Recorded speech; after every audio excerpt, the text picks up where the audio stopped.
Ho, ho, ho.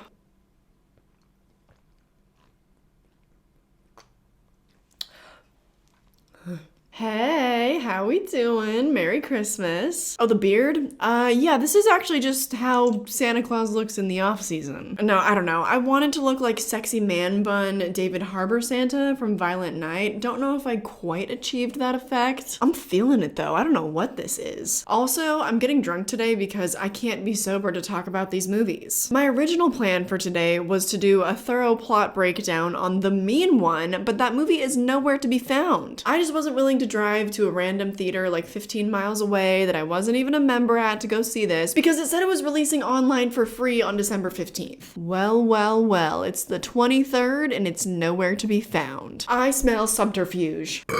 Oh. Neville Papperman was easily one of the most quotable characters on iCarly, and I'll stand by that. But someone was lying. The Mean One is nowhere to be found online, so I had to scramble and change my plans last minute. Not to worry though, oh no, because I found a couple of movies that are so desperately in need of an autopsy, and that is why I still gather you all here today. As luck would have it, I was watching a bunch of Christmas horror movies to prep for my top 10 Christmas horror movies of all time live stream when I happened upon the film Dead End from 2003. This movie follows a family as they get lost on a forgotten road and stranger things occur. I got about 4 minutes into this movie and I knew that Christmas was saved because I knew just in those 4 minutes that I had a terrible movie to break down on this fine holiday. I still thought that one movie might not be enough though because I was also recommended Jack Frost. This came out in 1997 and it follows a town dealing with the notorious serial killer Jack Frost whose soul has transferred into a snowman. Both movies are gloriously bad, and I think that both of them certainly have their place as far as me recommending them, but honestly, I don't. There are plenty of movies that are so bad that they're good that I'm like, yeah, watch them with your friends and family, have a laugh. These movies are both kind of hard to get through. Both of them were kind of a slog for me, but they are worth watching via a plot breakdown from a weird girl rocking a sexy beard, so. And she has to be getting drunk too, that's a prerequisite. But before I dive into these atrocious movies, click subscribe for more idiotic yet surprisingly insightful content. And the notification bell. Notification gang. Like the video, leave your comments down below somewhere along the way, you know the drill. Let's now get into Dead End, this fucking fever dream of a movie. What caught my attention immediately was obviously the cast. This stars our favorite girl Lynn Shay. She plays the mother, Laura. Ray Wise stars as her husband Frank, who you probably know best from Twin Peaks. This movie also stars Alexandra Holden as Marion, who I was racking my brain trying to figure out where I know her from. I was looking on IMDb and I was like, no, none of this. But then it hit me, Friends. She's one of Ross's love interests, or more creepily, also one of his students. That's how they meet. You're a teacher. I'm a student. But would you maybe want to go out with me sometime? The semester's over. You're not my teacher anymore. What time? But anyway, that's where you know her from if you were feeling frustrated by that. The rest of the cast, I really don't know. I had never heard of them. Oh, but how they got Lynn Shay and Ray Wise to sign up for this, I'll never know, and you're about to find out why. Now, I mentioned that I wanted to dissect this movie from the first 4 minutes, and it's because this family is ridiculous. They're headed out to go see Frank's mother for Christmas. They have the presents in the back, and we have Frank and Laura up front, and siblings Richard and Marion in the back, with her boyfriend Brad in the middle. When not 3 minutes into the movie, Frank dozes off and they almost crash. Do you want to know what inspired me breaking down this movie within only the first 4 minutes? What is that? It's pumpkin and chocolate. Smells like ass. Hey, honey bunny, how about a couple of boogers? Or some macaroni and dick cheese? Richard, that's disgusting. Jesus, Laura, do you have to suck on it like that?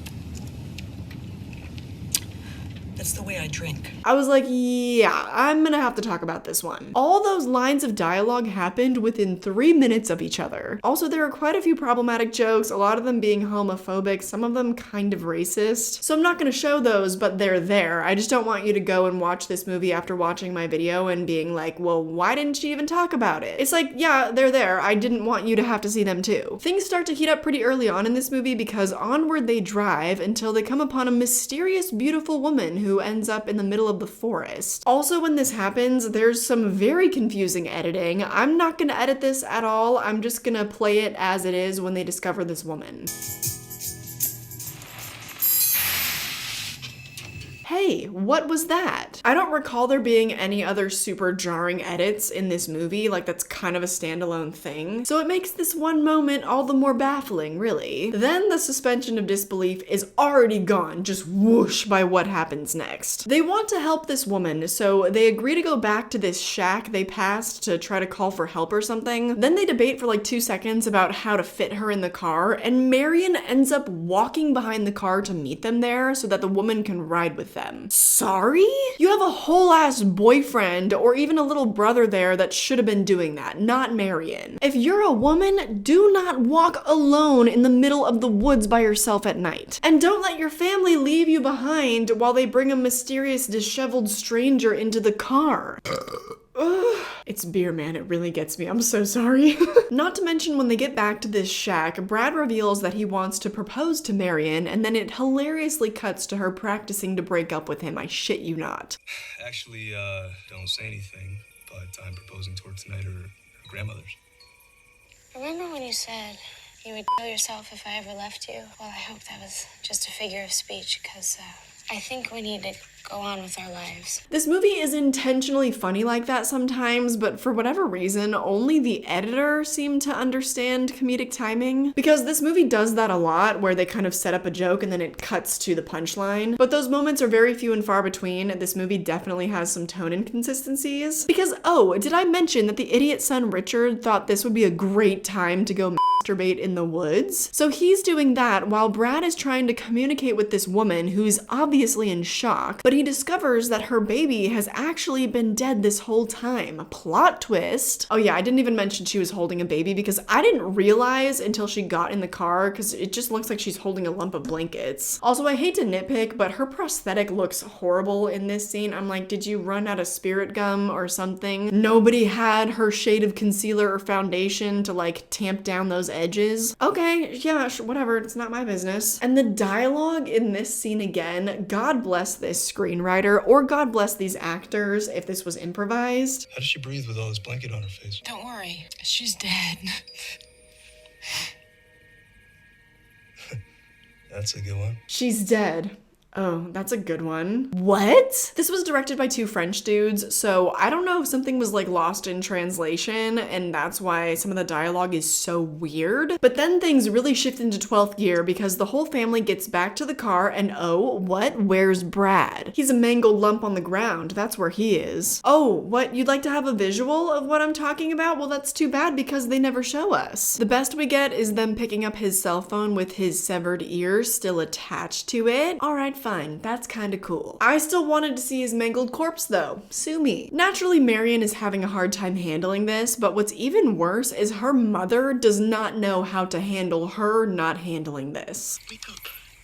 Come on, wake up, wake up, wake up! Laura, stop. Yeah, she slaps the shit out of her. That might give Alice and Pamela a run for their fucking money. I love when people get slapped in movies, and I cannot for the life of me get a read on this moment. It comes across kind of genuine, like this mother is trying to pull her daughter out of shock, but surely they knew that that would get a laugh, or am I just twisted? Am I just mental? The tension is supposed to be gradually rising with these people that are trapped in a situation where their sanity slowly starts to slip. I mean, think of something like Jaws, where they're on the boat hunting the shark and they're going from storytelling to straight up trauma dumping, but it's this like beautiful gradual tone shift from lighthearted fun to ominous intense. But Lynn Shay, or the character, I don't know how she was written, she's like, get it together, Marion! We went from 0 to 100 and nothing flat. Did I mention we're only 22 minutes into this movie? A whole lot happens in the beginning and the end with a whole lot of nothing happening in the middle. This should have been a short film, I think. I feel like no part of it makes sense as a feature length, but some of the filler is just mwah.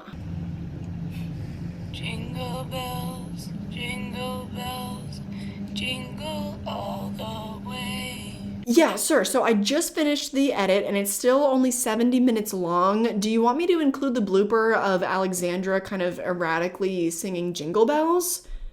You want the rest of it too? Mom's always going on about what a great fucking shrink you are and everything, so you're the only person that can figure a way out of this. Damn it, Marion! You remember when your hamster disappeared? I told you you'd been abducted by aliens? Well, I lied, okay? It was me. Me and Kevin, we stuck it in the microwave and we fried it. Marion! I'm sorry, but what is a shrink gonna do in that situation? Did I miss the part where shrinks have to go through wilderness training or something? And then to try to pull her out of shock, he says something that I feel like would surely send anyone into a deeper spiral. I love the dialogue of this movie so much because a lot of it is supposed to make it sound like these people are slowly losing their minds because of their circumstance, but in reality, they just sound like a bunch of pricks. And what's wrong with my family's Christmas dinners? Your family. Your mother always felt you deserved more than a used car salesman. Yes. Well, now that salesman has become a respected sales manager. So I'm sorry, baby, but screw your mother. So I'm sorry, baby, but screw your mother. Ugh. If I ever taught a screenwriting class, I would show them this movie and I'd be like, are you writing this down? Then after wasting an entire class period watching this movie to completion, I'd be like, psych, that's what not to do. And then I'd explain to the school board that I'm just really committed to the bit. Not only do these people sound like assholes, but they're idiots too. God, I just feel like we've been driving forever. What is this for us? Is this like the Amazon? I don't know, Laura, do you remember flying to South America? Like, what if they improvise this? What then? When I tell you this movie gets 10 times weirder, but we're not there yet. Because first, more mindless dialogue, I beg. I just had a blowout. Oh, okay. I'm pregnant. Oh, Jesus Christ. I smoke pot. I'm gonna go change the tire.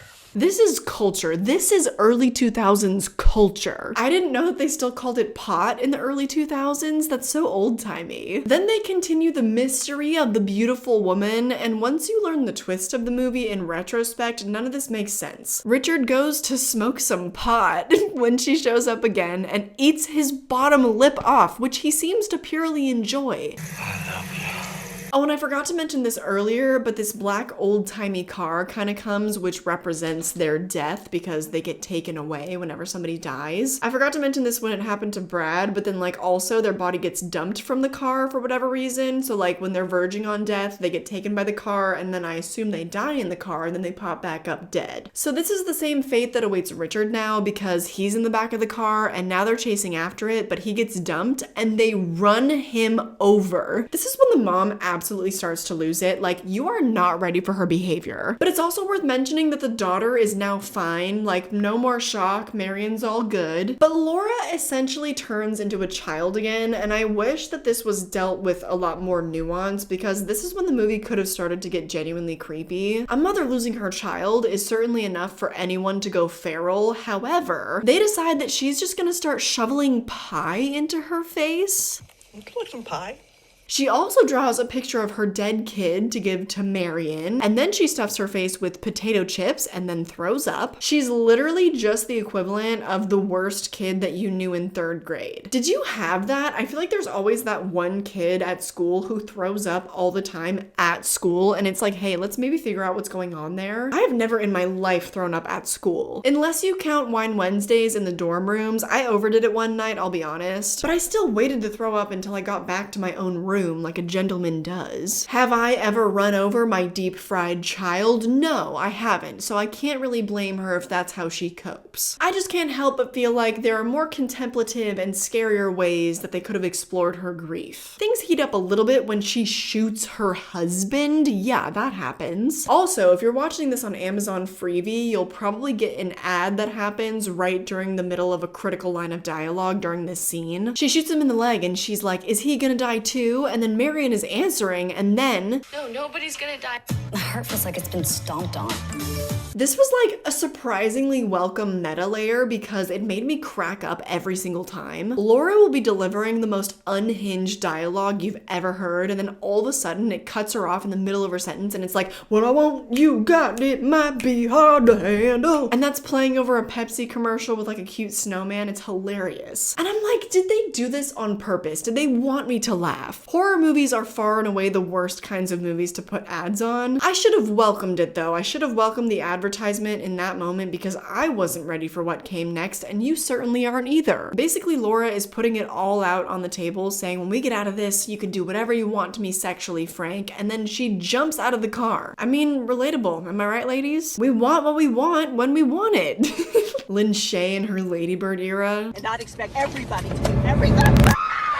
If I ever meet Greta Gerwig, I'll be sure to ask her if she was inspired by the 2003 classic Dead End for that scene. Okay, but the part that I have been putting off telling you about, here we go. So she's dumped out by the mysterious black car and she seems fine, but in reality, her brain is exposed. So naturally, as any of us would do, she starts rubbing her exposed brain, which against all odds seems to be really pleasurable for her until she collapses dead. That's the kind of thing that you put in a movie so that 12-year-olds will watch it and then make all their friends watch it too. I get it, market any way you can, right? There's a huge market for weird 12-year-old sleepovers. Can confidently say that I used to be that weird 12-year-old. Did you guys have that too? That like one weird friend that would always make you show horror movies? Because that was me. Or were you that friend? Because you're on my channel, right? That's how I ended up watching The Human Centipede at the ripe age of 16. But hey, you live and you learn. These people do not learn though. Like, God, this family sucks.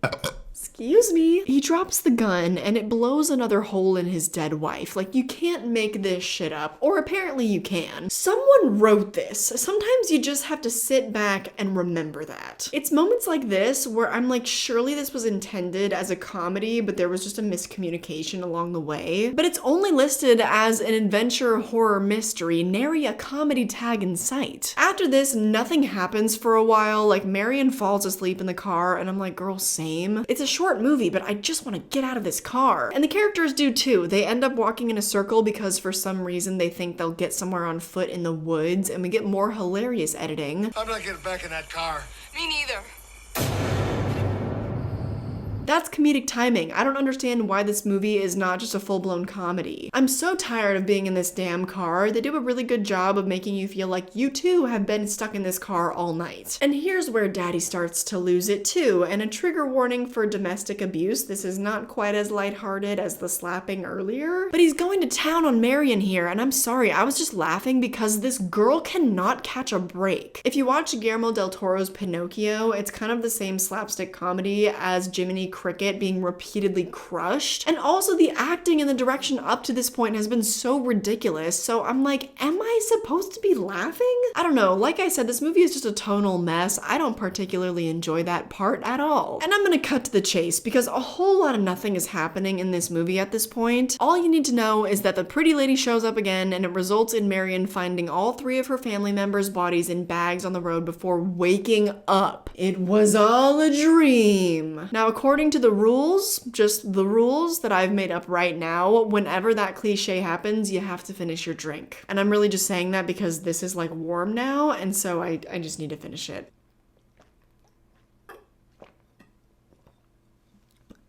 Ugh. Disgusting. You heard it here first, folks. This movie has the most cliched garbage twist ending as the icing on this shit cake. There is a little flavor to it, to be fair. It's revealed that when Frank fell asleep while driving, they actually got into a crash that killed that woman and her baby. Sorry, inappropriate, I know. So they've all been trapped in this purgatory together, but Marion wakes up because she'd been in a coma, so she didn't fully die with them. See how in retrospect it makes no sense why this woman was killing them and like seemingly had these supernatural powers? Because that woman was just teleporting. They'd be driving for hours on end and she'd just like pop up. Unless it really was just all a dream and that's their explanation. But I call bullshit on that because there are plenty of scenes with the family members that Marion is not in at all. Oh, and also this. At the very end, the doctor who's been giving us this dialogue exposition dump of info about the crash, she gets into her car but it won't start. So then she gets into the black car from the back road purgatory. My only thought while watching that was, Okay, so what's the implication? That has absolutely no bearing on the story because as far as we know, that's just a coincidence. Like what, this guy is death in the flesh and he can teleport back and forth from this purgatory realm in her mind to the real world. And now it's the doctor's time? Why? It's supposed to leave you feeling like, ooh, it's not over, spooky, but the whole time I'm just sat there like, boo, bad writing. So that does it for Dead End. For what it was, I was quite entertained by all the horrendous dialogue, but things are about to get even more bleak with this next movie. Like, it's grim, boys. And I'm debating having another drink, but I have to head out to a Hanukkah dinner after this. I don't want to show up shit-faced to a family function.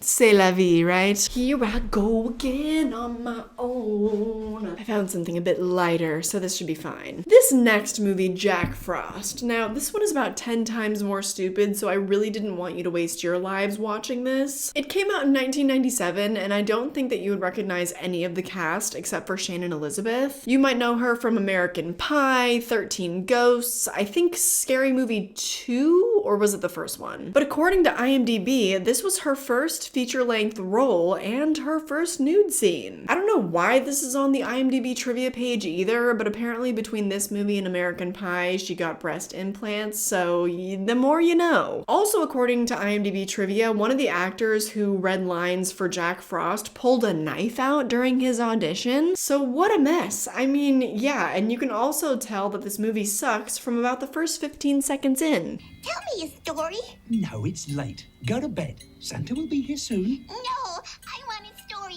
Please.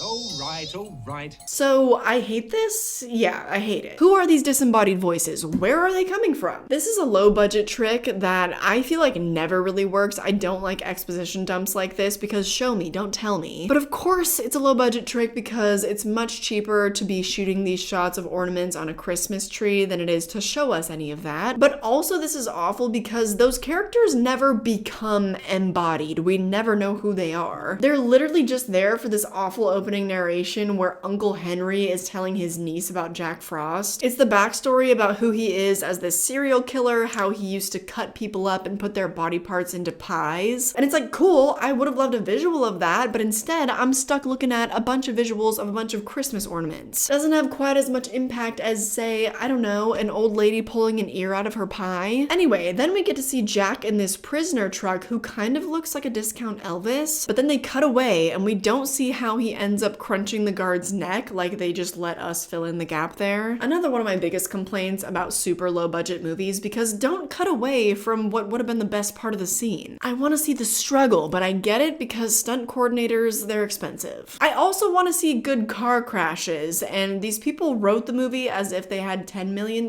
when it looks like they had about $10. Because what in the fresh hell is going on with these washing machine looking car spins? They couldn't have shaken it up a bit with an earthquake effect? They literally just said, yeah, we have a spin effect, so we're just gonna drag and drop that. Okay, yeah. Ay, Dios mío.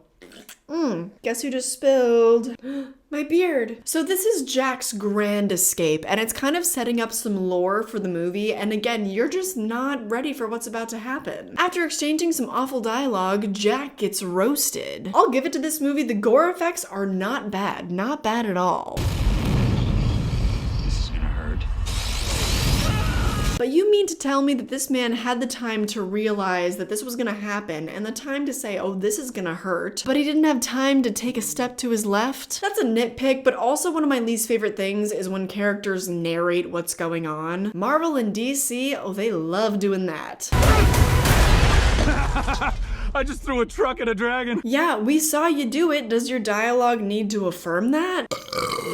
Oh my god. I'm so sorry. It's not a joke. A joke has a setup and a punchline, something that Jack Frost seems to fail to understand. It worked in Dead End because they'd be like, I'm not getting back in that car, then it would cut to them back in that car. If they did it the Jack Frost way, there would be an extra line of dialogue where one of them is like, oh my god, I can't believe we're back in this car again. But this opening scene reveals that Jack's essence is apparently being converted into snow. Then we meet our protagonist protagonist who's this small town cop, and he's having a flashback because it turns out that he's the one who arrested Jack in the first place. Hey, why not start the movie here? Why is it a flashback? And then show his escape and then leave breadcrumbs scattered throughout the movie about who he is. Maybe he leaves a calling card pie on the doorstep of his future victim with a piece of his last victim in it. That really wouldn't have cost much, and then I wouldn't have had to listen to the annoying ass narration in the beginning of the movie. There's a lot of filler before things get started, like his kid gives him oatmeal for the road, which is important later. He stops by the snowman contest, which is on this weird street corner because it's the only place in town where it snowed apparently. Again, according to IMDb trivia, apparently it was a very hot, dry winter when this was shot. Some days it would be as warm as 70 degrees on set, and so they had to use foam and cotton swabs instead of fake snow. And yeah, you can tell, surprise, surprise, these snowmen look terrible. My favorite part of this scene though is this background extra because he was just given some buckets and a dream. Like nobody told him what to do. That's a common theme in this movie. Like keep an eye on the background extras because sometimes they're literally just staring dead-eyed. Like they never got an ounce of direction. It's hilarious. But things finally start to pick up about 20 minutes in when an old man's body is found all frozen and bent over in his rocking chair, and they refer to him as Old Man Harper. Look, Old Man Harper lived way out here 5 miles outside of town. You guys will simply have to let me know if that's something that actually happens in small towns. Like you refer to the old people as Old Man Harper. Oh, who lives in the house at the end of Checker Street? Oh yeah, that would be Old Man Harper. I wouldn't want to be known as Old Man Kylie. I want to choose when I'm perceived as old. Anyway, this next part has nothing to do with anything,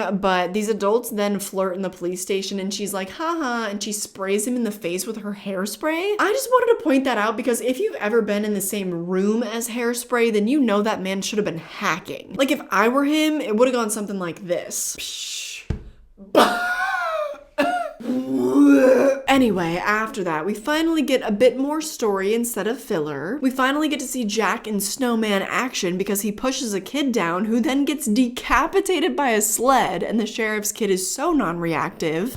I didn't do it. The scrappy filmmaking was really fun there. I really don't mind the low budget vibe, but Jack Frost himself truly does look terrible, especially his like oven mitt hands, and you see more of them later. There's also a lot of filler in this movie that I'm gonna gloss over because it's very irrelevant. Like Shannon's character has a fight with her parents, and there's no point in building those dynamics because literally every single one of them gets murdered anyways. So let's get back to the good stuff. Jack Frost. He looks hilarious and he's messing with this guy that he's about to kill, and this guy walks around this giant snowman as if it isn't big enough to fit a man twice his size in and is clearly not real snow. But his death is a little bit lame. He gets a weirdly edited axing to the throat. But his next kill is the wife, who gets impaled by ornaments, which I actually thought was fun. Then a few minutes later, they bring in this scientist character who is entirely too much for me. I'm gonna get his whole plotline out of the way right now because he is useless. His whole plotline is useless. Basically, he's just there to be more filler because this movie needed it, but they do their best to give his character meaning, which in my opinion, they shouldn't have done. He's the nerd trope where he speaks in a lot of scientific terms, and then one of the other characters is like, "Ugh, doctor, English, please." He's only vulnerable in his elemental state. English stone! He can only be hurt when he's frozen. His whole purpose there is to kind of explain why Jack Frost can do what he does, which by the way is being able to transform his state from liquid to solid to gas. That really shouldn't be explained, I promise you. Before the scientist's death, he's like, you can't kill Jack because he's the proof of my theory that the soul is a chemical. It means that the soul exists. And it's not just some esoteric spiritual entity or even a vague electrical force. The soul is a chemical. Like, that's great, but also everyone's about to die, so I need you to shut the fuck up about that right now. And that's his whole plot, his whole purpose, which ironically had no purpose. Because it's not like that helped them defeat him in any way. It was much stupider, but more on that later. I'll just walk you through a bunch of the kill scenes because nothing important really happens in between them. It's almost like a kill count. I'm on my dead meat shit. So those teenagers are about to hook up. They strip for a hilariously long time because of all their winter clothes, but then Jack is in their freezer. To their credit, some of the dialogue during the kill scenes is so bad that it just works. Also, suddenly Jack has the power to shoot icicles out of his body, which I didn't know about, because they've never established it before this moment, but he also says this. How are you? We're all world's most pissed off snow cone. That was funny, okay? It was. But after that, we get such male gaze heavy stuff with Shannon just bathing herself for like a full minute in the bathtub. And no, I'm not showing it because I won't take part in that. And I hate to show you this next part because, again, according to IMDb, this scene was meant to look like Jack Frost just banging her into the wall to kill her. But then the filmmakers decided that it looked like SA, so they went back and they added some more sexual jokes to give it more context that it was actually a sexual assault. But that doesn't even make sense to me because him coming into the bathwater is clever, but the rest just looks like they didn't have a stunt coordinator and wrote a stupid death. So I, luckily, didn't even pick up on their intentions to make that an SA scene, but how disgusting. And unfortunately, thus ends Shannon Elizabeth's screen time. It's also just bizarre to me that they didn't just lean into the sheer stupidity of that death scene or just write a better one. You don't need a lot of makeup or coordination to smash her head into the sink. You could have done that and made the death look so much more violent and then just matted her hair with some fake blood. That's enough to suspend the disbelief. You don't need like a crazy crushed skull or something to sell that effect. Just put a bunch of blood on her. I guess all I'm saying is that there are ways to fix that scene without turning it into a sexual assault. Anyway, after that, Jack Frost finds the sheriff at the station and the movie turns into Assault on Precinct 13. Great movie. Underrated John Carpenter flick, by the way. One thing to note here for sure is when they light him on fire and he starts to rise from the ashes, the subtitles say quirky music. No, this movie is just so quirky, you guys. It's just like not like other Christmas movies. But I think that it only says quirky music on Peacock. I think if you watch it on Amazon Prime or on Tubi, it says something like tense Christmas music or something. It's just funny because I didn't realize that subtitles were different across different streaming platforms. But anyway, did I mention that that happens an hour and 10 minutes into this movie? I bet you're thinking, wow, that flew by, but trust me, there's a lot of very uninteresting stuff that happens in the middle. So we're in the final 20 minutes of the movie now, and the town has a plan. Jack busts in like a giant snowball with some hilarious editing, and they just start melting him. What they fail to consider is that steam is another form of water, so of course he escapes this contraption they've trapped him in. This next part is gross, but oddly, I feel like it is the movie starting to reach its potential for how gross it can be. Here, Jack has basically taken over the scientist's body, and I think the acting here really sells it. I'm like, oh god, I can only imagine where that carrot is shoved right now. I would have loved to have seen more of that because I feel like more of that would have made this a genuinely creepy movie. I don't play with my bodily autonomy, so that is very effective horror for me. And a good low budget option to play with. It would have been cool if Jack played more with that, pretending to be the people of the town to stir up more trouble. Could have built the story up better, could have provided some dramatic irony, but no. Ugh, whatever. Why am I giving these people ideas for a movie that was released before I was born? Remember earlier how I said that the kid gave his dad a bag of oatmeal? No, yeah, I didn't either because it seemed painfully unimportant at the time. However, that very oatmeal is how they discover they can take Jack down. And how, you ask?